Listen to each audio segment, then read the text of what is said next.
Air traffic కానీ rail traffic కానీ 35% పెరిగింది ఈ నెల రోజుల్లో. ఇప్పుడు ఏపీలో ప్రధానంగా చర్చ సంపద సృష్టిపైనే నడుస్తోంది. జగన్మోహన్ రెడ్డి పథకాలతో ఏపీ రాష్ట్రం శ్రీలంక అవుతోందని ఎన్నికల ముందు చంద్రబాబు నాయుడు పెద్ద ఎత్తున ప్రచారం చేశారు. జగన్మోహన్ రెడ్డి పథకాలతో శ్రీలంక అయితే మరి మీరిస్తున్న 1,50,000 కోట్ల రూపాయల విలువైన సంక్షేమ పథకాల హామీలతో ఈ రాష్ట్రం ఏమవుతుంది అని ప్రశ్నించినప్పుడు చంద్రబాబు నాయుడు నాకు అనుభవం ఉంది, సంపద సృష్టించే అలవాటు ఉంది అంటూ మాట్లాడారు. మీడియా కూడా చంద్రబాబు నాయుడుకు సంపద సృష్టించే అలవాటు ఉంది కాబట్టి ఈ 1,50,000 కోట్ల రూపాయల హామీలపై ఎవరూ బెంగపడాల్సిన అవసరం లేదు, ఆయన అధికారంలోనికి రాగానే అమలు చేస్తారంటూ చెబుతూ వచ్చారు. ప్రజలు నమ్మారు. గతం తెలిసి కూడా చంద్రబాబు నాయుడు ముఖ్యమంత్రిగా ఉన్నప్పుడు రెవెన్యూ లోటు మాత్రమే ఉండేది, ఎప్పుడు సంపద సృష్టి జరగలేదు అన్నది తెలిసి కూడా ఏమో ఈసారి చేస్తారేమో అన్న ఉద్దేశంతో ప్రజలు మరోసారి నమ్మి ఓట్లేశారు. అయితే ఇప్పుడు సంపద సృష్టిపై ప్రశ్నిస్తుంటే చంద్రబాబు నాయుడు క్యాబినెట్లోని మంత్రులే కొందరు నవ్వుతూ ఉన్నారు, మరికొందరు సీరియస్గా ఎదురుదాడి చేస్తూ ఉన్నారు. నిన్న క్యాబినెట్ మీటింగ్ జరిగితే ఆ క్యాబినెట్ మీటింగ్కు సంబంధించిన వివరాలను వెల్లడించేందుకు ఐఎండ్పిఆర్ మినిస్టర్ పార్థసారథి మీడియా సమావేశం ఏర్పాటు చేశారు. ఆఖరిలో ఒక విలేకరి సంపద సృష్టి ఎంతవరకు వచ్చింది అని ప్రశ్నించినప్పుడు పార్థసారథి అదో విధంగా నవ్వేశారు. సంపద సృష్టి మీద తప్పకుండా జరుగుతుంది. సంపద సృష్టిస్తానికి ఈ ప్రభుత్వం కట్టుబడి ఉంది కూడా. ఎయిర్ ట్రాఫిక్ కానీ రైల్ ట్రాఫిక్ కానీ 35% పెరిగింది ఈ నెల రోజుల్లో. పార్థసారథి నవ్వు చూస్తూ ఉంటే సంపద సృష్టి అన్న మాటని ఒక జోక్ లాగా తీసుకుంటున్నారా అనిపిస్తుంది.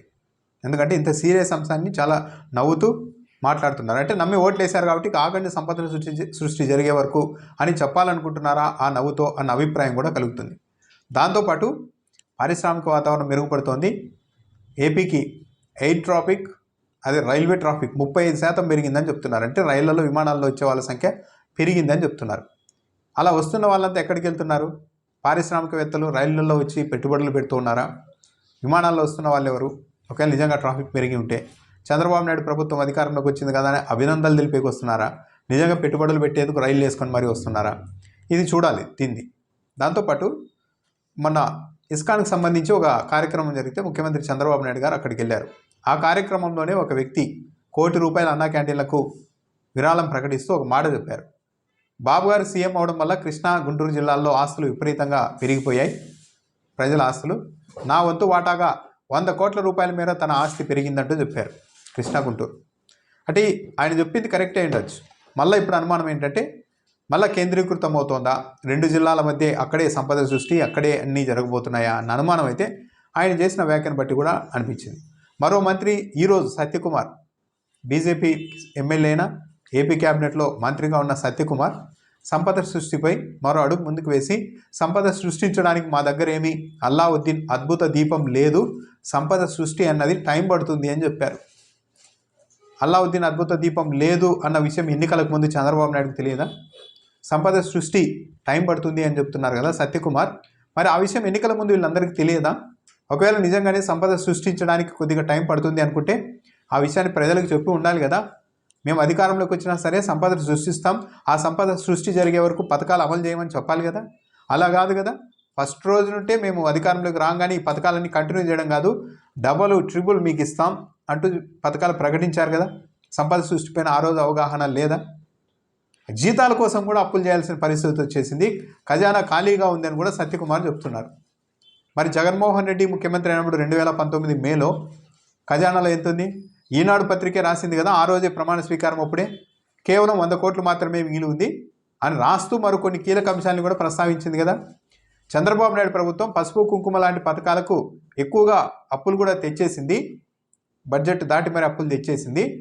రాబోయే నెలలో మేము అప్పులు తీసుకోబోమని ఆర్బీఐకి చంద్రబాబు నాయుడు ప్రభుత్వం కూడా చెప్పేసింది అంటూ ఈనాడు పత్రిక రాసింది కదా. అంటే జగన్మోహన్ రెడ్డి ముఖ్యమంత్రి అయిన తర్వాత ఆయనకు వచ్చే నెలలో అప్పు కూడా పట్టుకొని పరిస్థితి తీసుకొని వచ్చారు కదా.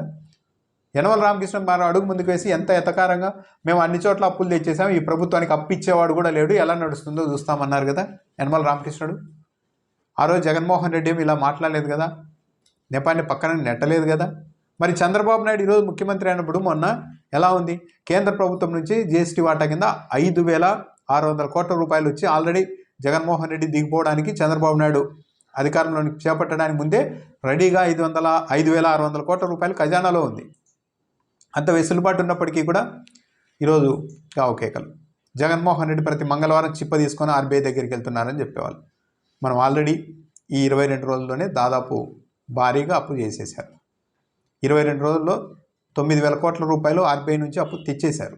ఒకసారి 2,000 కోట్లు, ఒకసారి 5,000 కోట్లు, ఇంకోసారి 2,000 కోట్లు. దాంతోపాటు నిన్న క్యాబినెట్లో కార్పొరేషన్లకు 5,200 కోట్ల రూపాయలు అప్పు తెచ్చుకునేందుకు గ్యారెంటీ కూడా ఇచ్చేశారు. అంటే మొత్తం కలిపితే 14,500 కోట్ల రూపాయలు అప్పు ఇప్పటికి సిద్ధమైపోయింది. ఇది నడుస్తున్న వ్యవహారం. ఓవరాల్గా ప్రజలకు జరిగింది ఏంది? తెలుగుదేశం పార్టీ కూటమి నేతలంతా ఎలా చెవిలో పూలు పెట్టారంటే, సింపుల్గా చెప్పాలి అంటే జగన్మోహన్ రెడ్డి చాలా జాగ్రత్తగా పథకాలు ఇస్తున్నప్పటికీ కూడా చాలా జాగ్రత్తగా, అతిగా వెళ్లకుండా ఒక మోస్తారులో నడుపుకుంటూ వచ్చారు. దాన్ని బ్రేక్ చేయడానికి జగన్మోహన్ రెడ్డి చేతగాక ఈ మాత్రమే ఇస్తున్నారు, మాకు సంపద సృష్టిస్తాం, మాకు అనుభవం ఉంది, దీనికి మించి ఇస్తామంటూ చెప్పి నమ్మించి అధికారంలోకి వచ్చారు. ఈరోజు జీతాలు ఇవ్వడానికి కూడా అప్పులే గతి అని చెప్తూ ఉన్నారు. అప్పుడేదో జగన్మోహన్ రెడ్డి ముఖ్యమంత్రి అయినప్పుడు ఆ రోజు మొత్తం ఒక 50,000 కోట్ల రూపాయలు ఖజానాలో నిలువ పెట్టి ఇచ్చినట్టు, జగన్మోహన్ రెడ్డి దిగిపోయే నాటికి ₹1 లేకుండా ఖాళీ ఖజానా ఇచ్చినట్టు ఇదో ప్రచారం అయితే చేస్తూ ఉన్నారు ప్రజల్ని తప్పుదోవ పట్టించడానికి.